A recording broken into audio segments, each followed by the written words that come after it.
성경절 하나 먼저 보겠습니다. 시편 106편에 나오는 말씀이에요. 44절부터 46절입니다. 그러나 여호와께서 저희의 부르짖음을 들으실 때에 그 고통을 권고하시며 저희를 위하여 그 언약을 기억하시고 그 많은 인자하심을 따라 뜻을 돌이키사 저희로 사로잡은 모든 자에게서 긍휼히 여김을 받게 하셨도다. 여기 하나님께서 뜻을 돌이키사라는 말씀이 나와요. 뜻을 돌이키셨다. 이 말이 참 인간으로서는 이해가 잘 되지 않습니다. 하나님께서는 절대로 실수하시는 분도 아니고 잘못 판단하시는 분도 아니죠. 그런데 성경의 여러 곳에 하나님이 하려고 하셨던 것인데 뜻을 돌이키셨다. 이런 말씀이 여러 번 나와요. 오늘 이 말씀을 가지고 하나님이 어떤 분이신지 좀 깊이 생각해 보는 그런 시간을 갖고자 합니다. 애굽을 떠난 이스라엘 백성들이 광야에서 40년을 살았습니다. 이스라엘 백성들의 광야 생활은 오늘 이 험한 세상을 살아가는 우리 그리스도인들의 인생 여정을 의미하는 것입니다. 상징적으로. 또 이스라엘 백성들이 너무나 쉽게 하나님을 잊어버리고 원망하고 불평하면서 살아갔던 그 이스라엘 백성들의 상태는 오늘 우리의 모습을 그대로 보여주고 있는 것입니다. 어떤 사람이 한 아이를 입양을 했습니다. 불쌍히 여기는 마음으로 그 아이를 입양해서 정성스럽게 양육을 하고 있었습니다. 그런데 자라나면서 보니까 소아마비 증상이 있는 겁니다. 정말 힘들었습니다. 그래서 그래도 정성 들여서 그 아이를 잘 양육해서 활동할 수 있는, 몸은 불편하지만 간신히 활동할 수 있도록 그렇게 잘 키워놨어요. 키워놨는데 자라면서 도벽이 있는 거예요. 도벽. 남의 물건을 자꾸 훔치는 거예요. 그 다음에 그렇게 정성 들여서 키워놓은 부모의 말을 잘 안 듣는 거예요. 게다가 돈을 주면 아주 낭비벽이 또 있는 거예요. 그런데 버릴 수는 없는 것입니다. 정성 들여서 사랑스럽게 키워놓은 그 아이가 여러 가지로 부모를 속을 새기지만 버릴 수는 없는 것입니다. 끝까지 같이 함께 사는 것입니다. 이스라엘 백성들을 애굽에서 인도해 내신 하나님께서 그 이스라엘 백성들이 광야에서 하는 것을 보면서 얼마나 속이 터지셨겠습니까? 얼마나 속이 상하셨겠어요. 근데 버릴 수 없는 거예요. 같이 사시는 거예요. 그리고 그들을 어떻게 해서라도 끝까지 가나안까지 인도하시려고 무진 애를 쓰시는 하나님의 모습이 우리 모세 오경 속에 적나라하게 나타나 있습니다. 모세가 시내산에 올라가서 40일 동안 하나님과 대화하면서 계명을 받는 일이 있었습니다. 눈에 보이던 지도자가 안 보이니까 갑자기 백성들이 허전해져서 잘 아시는 대로 산 아래서 금송아지를 만들어서 경배하고 있었어요. 이 송아지가 우리를 인도해낸 신이다. 자, 이 순간에 하나님의 속이 어땠을까요? 그렇게 놀라운 기적을 통해서 10개의 재앙을 내려서 애굽을 초토화시키고 기적 같은 방법으로 홍해를 건너서 애굽의 군대들을 홍해에 다 수장을 시키고 이렇게 해서 끌어내서 왔는데 송아지를 만들어 놓고 이것이 우리를 인도해낸 신이라고 그러는 거예요. 하나님께서 진노하셨습니다. 출애굽기 32장 9절 10절에 보면 여호와께서 또 모세에게 이르시되 내가 이 백성을 보니 목이 곧은 백성이로다. 그런즉 나대로 하게 하라. 내가 이렇게 하려고 그러니까 말리지 말어, 그런 뜻 아니에요? 나대로 하게 하라. 내가 그들에게 진노하여 그들을 진멸하고 너로 저들은 다 내가 진멸시키고 이제 너를 통해서 큰 나라를 이루게 하겠다. 그렇게 말씀하셨어요. 그랬더니 모세가 이제 하나님 어떻게 당신께서 애굽 땅에서 인도해 내신 주의 백성에게 그렇게 진노하십니까? 애굽 사람이 나중에 알면 뭐라고 하겠습니까? 하나님이 끌고 나와서 광야에서 다 죽였다고 하지 않겠습니까? 하나님, 그 노를 좀 그치시고 좀 살려주십시오. 주의 맹렬한 노를 그치시고 뜻을 돌이키사 주의 백성에게 이 화를 내리지 마옵소서. 하나님이 이 마음에 정하신 거예요, 사실은. 이렇게 하겠다고. 근데 모세가 붙들고 사정사정하니까 14절에 여호와께서 뜻을 돌이키사 말씀하신 화를 그 백성에게 내리지 아니하시니라. 어떻게 보면 이상한 것이에요. 하나님이 하시겠다고 해놓고 모세가 사정하니까 뜻을 또 돌이키시고.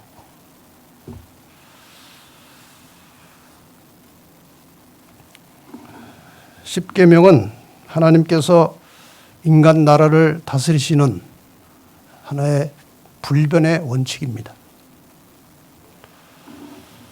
이것은 선과 악을 분별하는 기준이고 잣대입니다. 또 십계명 외에도 하나님께서 시대에 따라서 하나님의 백성들에게 적절한 삶의 기준을 내려주십니다. 언제나 그것을 어길 때는 저주와 형벌이 있었고 파멸과 사망이 있었던 것을 우리는 이스라엘 민족의 역사를 통해서 확인할 수 있습니다. 그러나 하나님께서는 이런 모든 역사의 과정 속에서 하나님께서 하시는 일을 가만히 우리가 관찰해 보면 이 하나님의 자는 아주 똑바른 것입니다. 하나도 틀림이 없는 것입니다. 이 자는. 근데 하나님께서 종종 이 자를 구부리지는 아니하시지만 이렇게 휘어요, 휘어. 원칙은 그대로 있지만 이 자를 휘어서라도 백성들에게 기회를 주시고 또 다시 한번 용서해 주시고 다시 한번 그들을 바르게 인도하시려고 하는 하나님의 마음이 성경에 여러 곳에 나와요. 우리가 뭐 요즘 그렇게 하는지 모르겠습니다만 그 전에 어머니가 아이가 이제 뭘 잘못했어요. 이건 혼을 내야 돼. 너 그거 엄마가 10번 쉴 때까지 그거 안 하면은 너는 혼날 줄 알아. 회초리를 들고 이제 10번 쉴 때까지 빨리 그만두라는 거예요. 하나, 둘, 셋, 넷, 다섯, 여섯 하는데 아이가 그대로 하는 거예요. 엄마 말을 안 듣는 거예요. 일곱, 여덟, 계속 하는 거예요. 아홉, 이제 몇 개 남았어요? 하나 남았어요. 그럼 그 다음에 뭐라고 그래? 아홉 반. 아홉 반. 반의 반. 그게 무슨 마음에 벌을 주고 싶은 거예요? 안 주고 싶은 거예요? 안 주고 싶은 거예요. 이게 하나님의 마음이에요. 이것이 하나님의 마음이에요. 몇 가지 예를 제가 들겠습니다. 북방 이스라엘 왕 중에서 아주 악하기로 소문난 왕이 아합이에요. 아합. 아시죠? 아합. 부인 잘못 만나가지고. 열왕기상 21장에 참 희한한 이야기가 나옵니다. 성경 좀 나중에 넣으세요. 나중에 성경절 읽을 때 넣으세요. 왕궁 근처에, 왕궁과 가까운 곳에 포도원이 하나 있었는데 아주 기름지고 좋은 포도원이 하나 있는 겁니다. 왕이 그거를 소유하고 싶은 거예요. 자기가 갖고 싶은 거예요. 그래서 주인을 알아보니까 나봇이라고 하는 사람이 주인이에요. 전달했습니다. 왕의 신하가 누군가 가가지고 왕이 이 포도를 좀 사고 싶어 하니까 팔겠느냐, 혹은 이보다 더 좋은 땅을 줄 테니까 그 포도를 왕에게 좀 바치겠느냐. 나봇이 팔지도 않고 대토도 안 하겠다는 거예요. 이 소식을 들은 이 아합 왕이 21장 4절에 보면 열왕기상, 아합이 근심하고 답답하여 궁으로 돌아와서 아마 누구랑 같이 갔던 모양이 직접 그 포도원 하나 이제 하려고 침상에 누워 얼굴을 돌이키고 식사를 아니하니. 이 왕이 말이에요. 얼마나 불쌍하고 초라한 모습이에요. 그 이세벨이 와가지고 당신 왜 이러고 있는 거예요?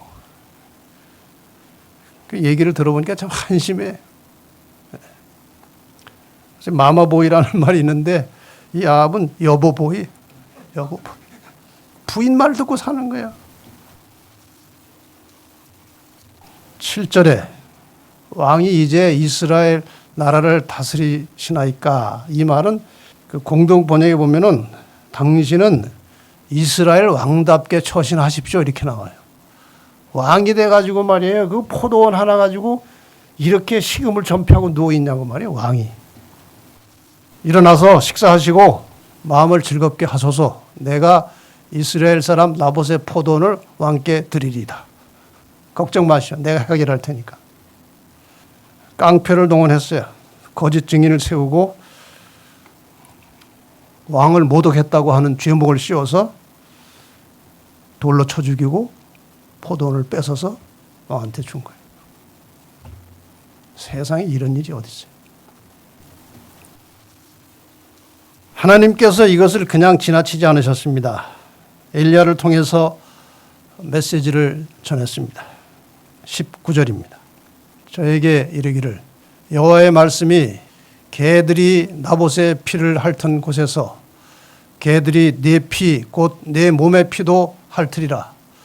이세벨에게 대하여도 여호와께서 말씀하여 가라사대 개들이 이스라엘 성 곁에서 이세벨을 먹을지라. 둘 다 죽겠다는 거예요. 죽이겠다는 거예요. 이 겁많은 아합이 이 엘리야의 말을 듣고 두려워서 벌벌 떨고 있는 거예요. 그리고 그 말을 들은 다음에 아합이 27절에 보면 이 모든 말씀을 들을 때 그 옷을 찢고 굵은 배로 몸을 동이고 금식하고 굵은 배에 누우며 행보도 천천히 한지라. 상상하십니까? 엘리야의 이 메시지를 들은 다음에 아합이 낙심천만해가지고 옷을 찢고 배로 몸을 동이고 밥을 안 먹고 아주 회개한 사람처럼 이렇게 돌아다니는 것입니다. 여러분 그 아합의 모습을 보면은 여러분 뭐라고 말씀하시겠습니까? 저라면 이렇게 했을 것 같아서 여기다 써왔어요. 야, 이 사람아, 이 아합아, 그 위선적인 모습이 심히 가증스럽구나. 네가 그런다고 하나님이 널 살려주실 줄 아느냐? 하나님이 너와 내 아내 이세벨을 없애버리기로 이미 작정하셨기 때문에 그래봐야 소용없어. 이 가련한 사람아. 그럴 것 같아요. 그 악한 왕이 말이에요. 그 뭐 엘리야 말 한마디 듣고 그렇게 하는 게 좀 가증스럽지 않습니까? 형식 같고. 그런데 하나님께서 그 속을 뻔히 아실 텐데 그냥 겉으로 회개했다고 다시 엘리야를 보내셔서 예기치 않았던 기별을 주시는 것입니다. 28절, 29절에 보시면 여호와의 말씀이 디셉 사람 엘리야에게 임하여 가라사대 아합이 내 앞에서 겸비함을 내가 보느냐 저가 내 앞에서 겸비함을 인하여 내가 재앙을 저희 시대에 내리지 아니하고 그 아들의 시대에야 그 집에 재앙을 내리라 하셨더라.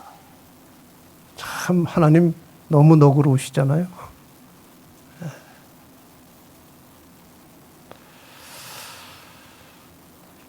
하나님의 용서가 무엇인지, 하나님의 그 용서의 깊이와 넓이가 어떤 것인지를 우리에게 보여주고 가르쳐주는 상당히 감동적인 귀절입니다. 우리 죄가 아무리 악하고 아무리 초한 것이라도 우리가 돌이키기만 하면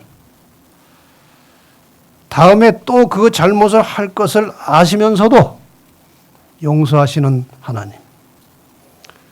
그것이 바로 하나님의 사랑입니다. 아합이 그 뒤에 잘했습니까? 죽을 때까지 나쁜 일 했어요.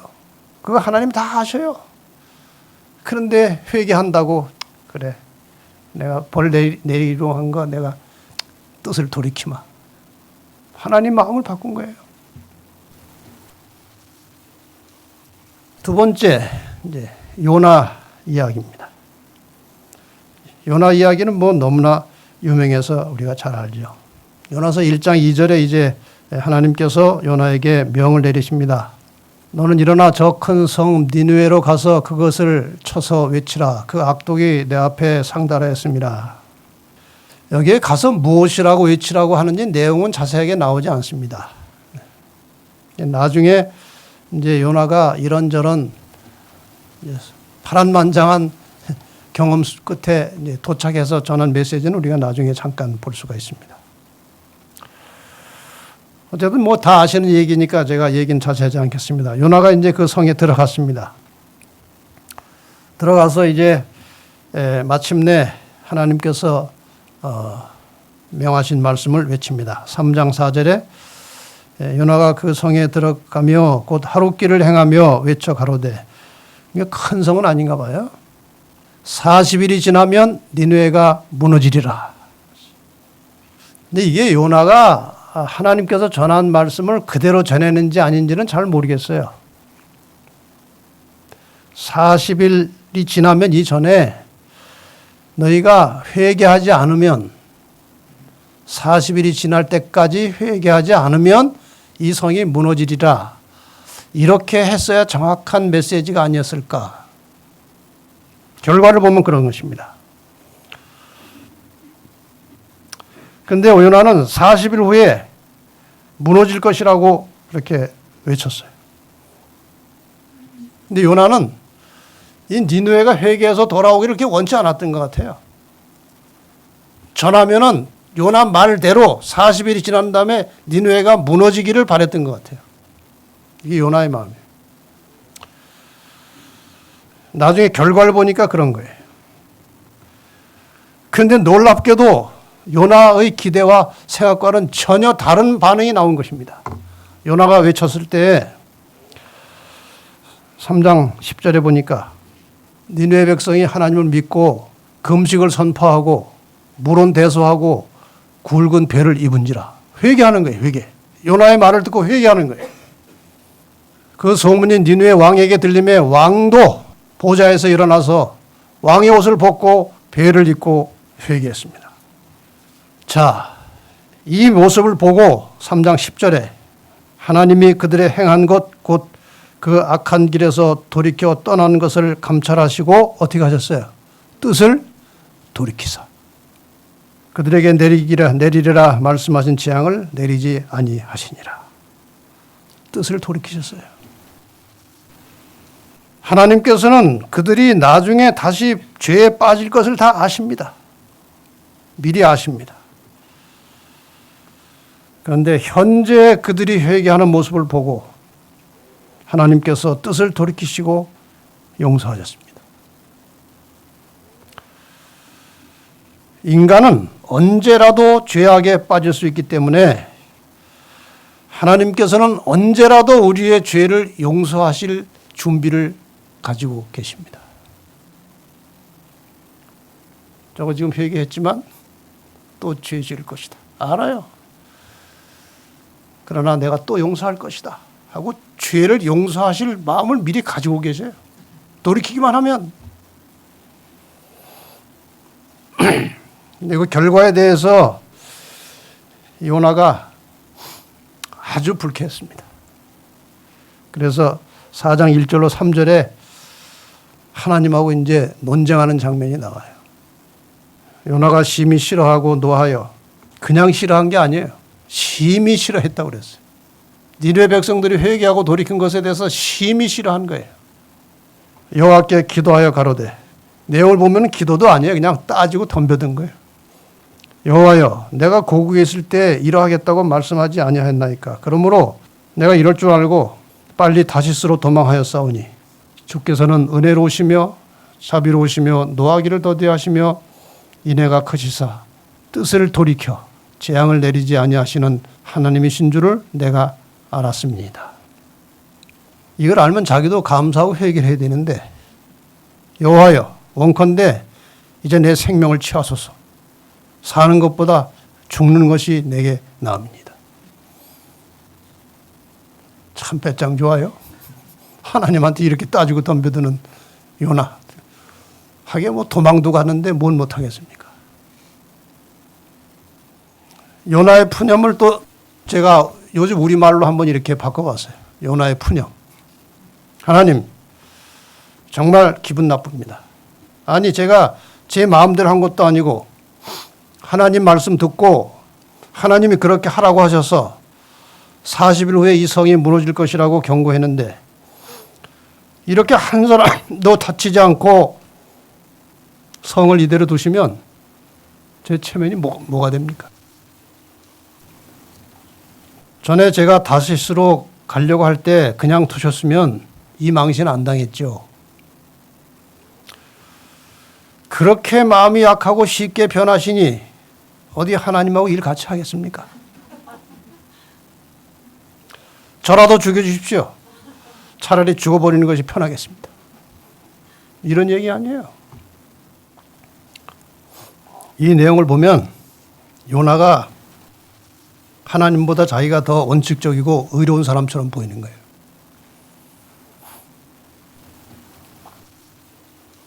다시 한번 이 자를 보십시다. 하나님의 자는 아주 곧습니다. 구부러지지 않았습니다. 그런데 휘어집니다. 하나님의 자는 이렇게 휘어져요.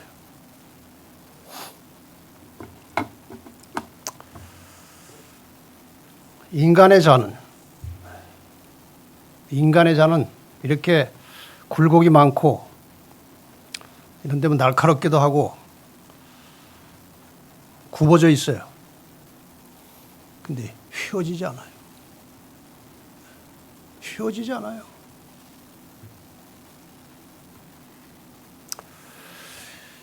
이 휘어지지 않는, 그러나 굽어진 자로 다른 사람을 측정하고 비평하는 것은 매우 위험한 일입니다.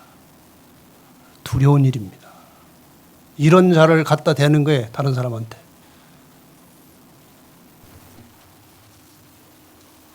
우리는 자기 자로 다른 사람을 재면 안 되는데 왜 그렇게 자주 자기 자로 사람을 재는지 모릅니다.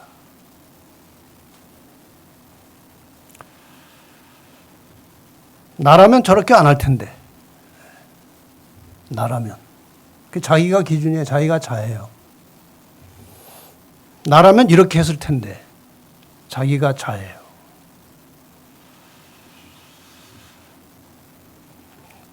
그런 사람들에게 하신 말씀이 마태복음 7장 2절입니다. 너희의 비판하는 그 비판으로 너희가 비판을 받을 것이요 너희의 헤아리는 그 헤아림으로 너희가 헤아림을 받을 것이니라. 여기 헤아림이라는 말이 나와요. 이 헤아림이라는 말은 헬라어로 메트레오라는 말인데 이것은 측량하다는 거예요. 자로 잰다는 것입니다. 너희가 그 너희 자로 남을 재느냐? 나도 그럼 그 자를 가지고 너를 재겠다는 거예요.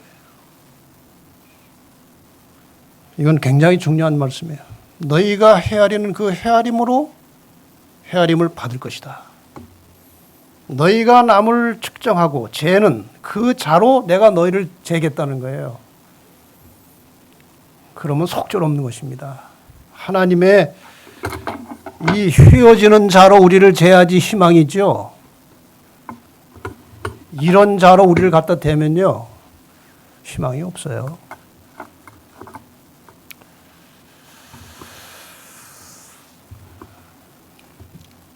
한 가지 얘기를 더 할까요? 탕자를 향한 그 아버지의 마음 한번 또 살펴보십시다. 누가복음 15장에 탕자 이야기가 나옵니다. 작은 아들이 아버지의 뜻을 어기고 아버지의 만류를 뿌리치고 집을 나간 순간부터 이 아버지의 얼굴은 아들을 향하고 있었습니다. 아버지의 허리는 아들이 나간 방향으로 휘어져 있었습니다. 이 아버지는.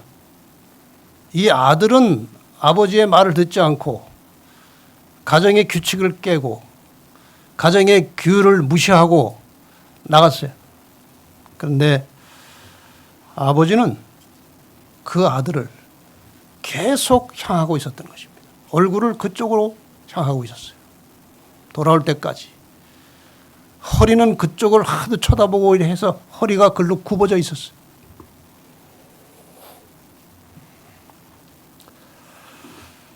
마침내 아들이 돌아왔습니다. 돌아오는 순간에 그 작은 아들의 반역, 괘씸한 거, 그동안에 겪은 이 마음의 고통, 완전히 잊어버리고 용서하고 잔치를 베풀었어요. 잔치를. 내 아들이 돌아왔구나. 내 아들이 돌아왔구나.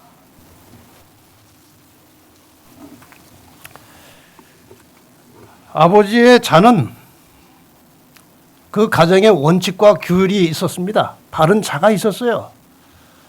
그러나 그 아들을 향해서 이 아버지는 그 자를 휘어오는 것입니다.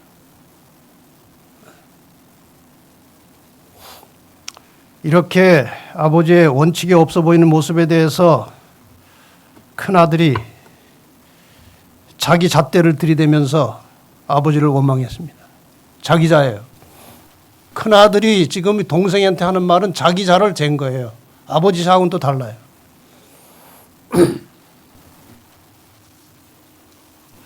누가복음 15장 28절로 30절에 이 큰아들의 자가 나오는 것입니다. 저가 노하여 들어가기를 즐겨 아니하거늘 아버지가 나와서 권한대 아버지께 대답하여 가로되 내가 여러 해 아버지를 섬겨 명을 어김이 없거늘 아버지 자의 잣대에 충실했는데 내게는 염소 새끼라도 주어 나와 내 벗으로 즐기게 하신 일이 없더니 아버지의 살림을 창기와 함께 먹어버린 이 아들이 돌아오매 이를 위하여 살찐 송아지를 잡으셨나이다. 오늘 이 교회 안에 이것이 여러분도 될 수 있고 저도 될 수 있어요. 교회 안에 요나와 같은 모습으로 이 큰아들과 같은 정신으로 다른 사람을 대하는 일이 너무나 많은 것입니다. 요나 같은 마음, 이 큰아들과 같은 잣대를 가지고 사람을 대하고 평가하는 것입니다.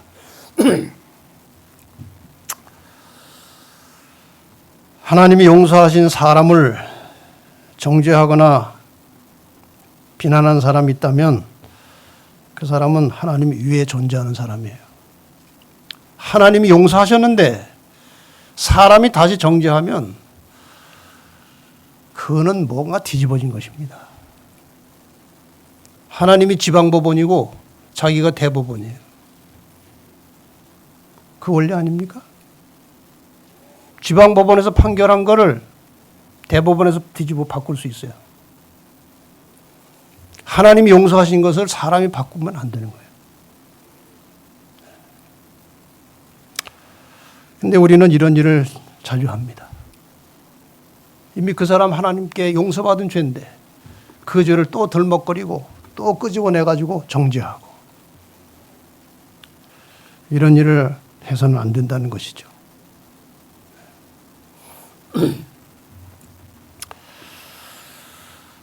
그런데 하나님께서 뜻을 돌이키셨던 최초의 사건은 창세기 3장에 나옵니다.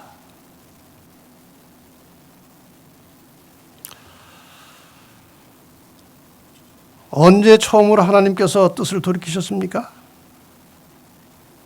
선악과를 먹으면 정령 죽으리라고 이미 선언하셨어요. 그런데 먹은 것입니다. 여기에서 하나님께서 뜻을 돌이키지 아니하시면 그 사랑스러운 피조물 인간은 죽는 것입니다.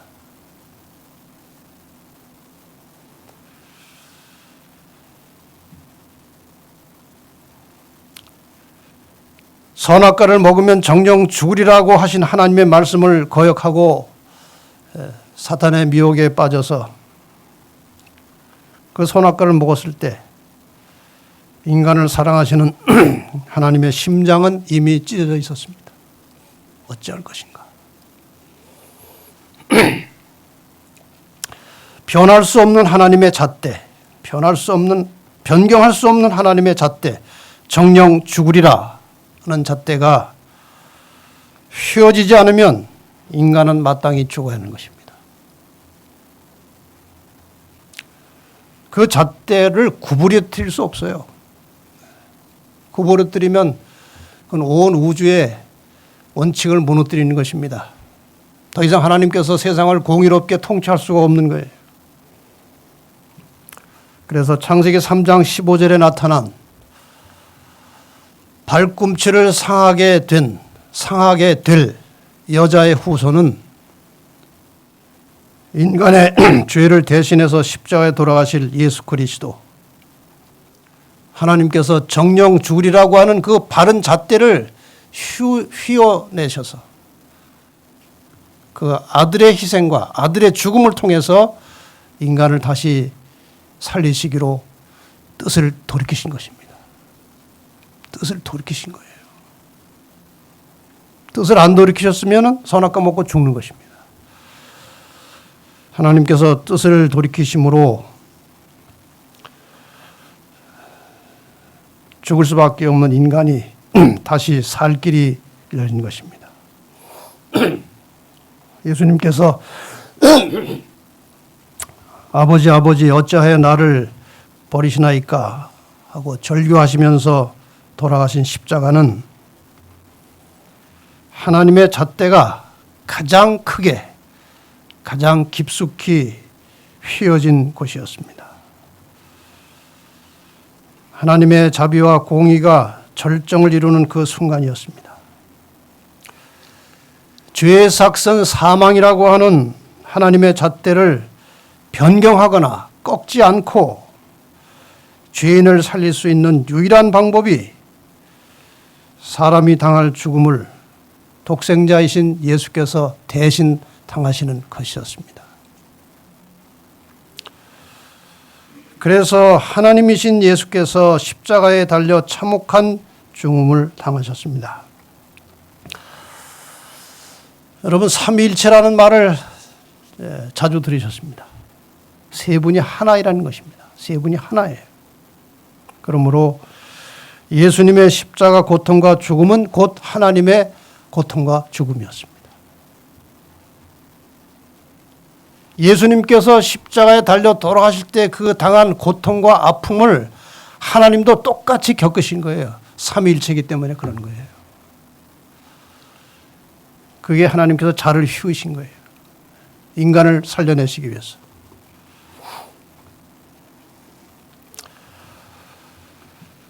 시대 소망에 이런 말씀이 있습니다.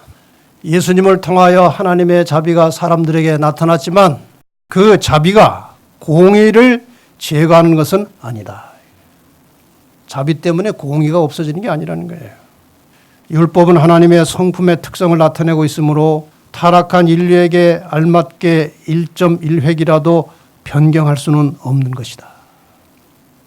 하나님의 법을 사람에게 맞추어서 사람의 상태에 맞춰서 이렇게 저렇게 변경할 수 없다는 거예요. 하나님께서는 그분의 율법을 변경하지 않으셨으나 인류의 구속을 위하여 그리스도 안에서 자기 자신을 희생하셨다. 자기 자신을 희생하시면서 인간을 구원하신 거예요. 공의를 살려야 하기 때문에 그래요. 하나님께서 그리스도 안에 계시사 세상을 자기와 화목하게 하셨다. 하나님은 뜻을 돌이키시면서 사람을 사랑하시고 구원하십니다. 어떻게 해서라도 구원하시려고 하는 거예요. 여러분, 하나님을 아주 엄한 심판자로 생각하지 마시기 바랍니다. 심판의 모든 과정은 사탄의 참소, 한 죄인을 향한 사탄의 참소와 고소를 예수님께서 변호하시는 것입니다. 그 사람 죄 내가 이렇게 해서 다 용서했어요. 용서 그 사람이 받았어. 그리고 그가 죽어야 할 죽음 내가 대신 당한 것이야. 그러므로 이 사람은 구원받을 자격이 있는 거예요. 네가 아무리 고소해도 죄는 해결됐고 죄값은 내가 지불했기 때문에 구원받을 수 있는 것이야. 이게 심판이에요. 우리를 구원하시려고 하는 거예요. 우리가 구원받을 자격이 있음을 사탄과 호론에서 이기셔서 우리를 데리고 구원해 가시는 것이 심판의 핵심이에요. 우리를 구원하시려고 하는 분이에요. 아홉 반 해가면서 구원하시려고 하는 분이에요. 시편 85편에 이런 말씀이 나옵니다. 9절로 10절에 진실로 그의 구원이 그를 경유하는 자에게 가까우니 이의 영광이 우리 땅에 거하리이다. 긍휼과 진리가 같이 만나고 의와 화평이 서로 입맞췄으며 진리는 땅에서 솟아나고 의는 하늘에서 하감하였도다. 어려운 말씀이지만 이 내용은 하나님의 공의와 사랑이 십자가에서 만나고 십자가에서 우리의 구원이 완전히 이루어졌다는 사실을 가르쳐주는 것입니다.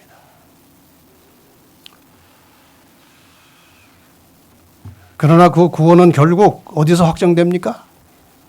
심판에서 확정되는 것입니다.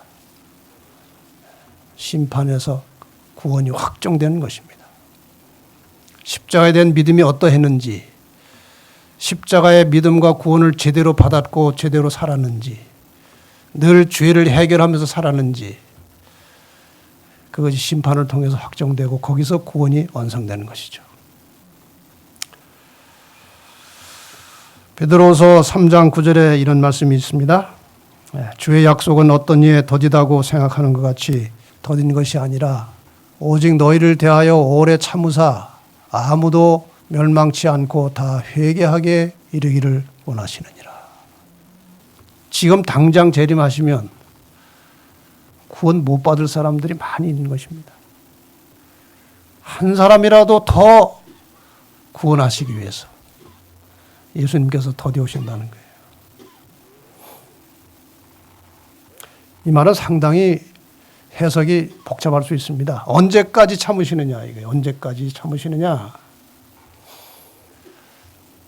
우리가 노아의 때를 생각할 수 있습니다. 노아의 때. 하나님께서 계속 참으셨어요. 근데 사람들의 상태가 어떻게 됐어요?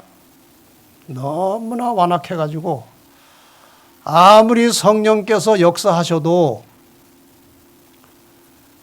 돌이킬 가능성이 없어져 버렸습니다. 그게 하나님의 한계예요. 언제까지 하나님께서 참으실까요? 오늘 이 마지막 시대에 조금 더 기다리면 회심하고 구원받을 수 있는 양심, 마음을 가지고 있는 사람이 있는 한 하나님께서 기다리시는 거예요. 그런데 죄악이 너무나 관영하고 죄가 너무나 가득 차서 이제 돌이킬 사람들은 다 돌이켰고 더 이상 회심할 사람이 가능성이 없어질 때, 아무리 오래 있어도 더 이상 회심할 사람이 없어질 때가 되면 주님이 오시는 건데, 요즘의 세태를 보면 사람의 양심이 그렇게 마비되는 것 같아요. 세상 여러 가지 징조들이. 여러분 주변에 아직도 양심이 살아서 구원받을 수 있는 희망이 보이면 빨리 전도하시기를 바랍니다. 빨리 전도해야 돼요. 더 놔두면 사악해져서 양심이 마비돼서 돌이킬 가능성이 없어져 버립니다. 그때가 오기 전에 우리는 사람들을 가르쳐서 주님께 인도해야 되는 거예요. 가족들 중에, 친척들 중에 아직도 양심이 살아있는 이웃이 있고 가족이 있으면 빨리 전해야 되는 것입니다. 그렇게 해서 하나님의 소원대로 회개하고 구원에 이르는 우리 가족들, 이웃들이 빨리 일어나게 되기를 바랍니다. 그 하나님의 변경할 수 없는 공의로우신 기준 잣대는 휘어지는 것입니다. 사람을 용서하시고 품어주시기 위해서 그렇게 하십니다. 그런데 사람들은 공의롭지도 않을 뿐만 아니라 자신을 중심으로 왜곡된 잣대를 가지고 끊임없이 남에게 갖다 대면서 비난하고 판단하고 정죄합니다. 그동안 사용하던 이 구부러진 채로 딱딱하게 굳어져 있는 자신의 잣대를 빨리 버리고 하나님의 자비하시고 온유하신 품성으로 사람을 대하면서 살아가는 진정한 그리스도인이 되십시다. 그것이 하나님의 소원이십니다. 하나님 아버지, 우리는 아버지 앞에 1만 달란트 빚을 탕감받은 죄인들입니다. 그런데 100데나리온 빚진 자의 멱살을 잡고 따지는 어리석은 죄인들입니다. 불쌍히 여기시고 용서하여 주시옵소서. 하나님께서는 우리의 그 큰 죄도 하나님의 자를 휘어가시면서 용서하셨는데 우리는 굽어진 자를 가지고 사람을 판단하며 살았습니다. 용서하여 주시옵소서. 하나님께서 사람을 사랑하셨듯이 우리도 사람을 이해하고 용납하고 용서하고 사랑할 수 있는 마음을 주시옵소서. 날마다 주시옵소서.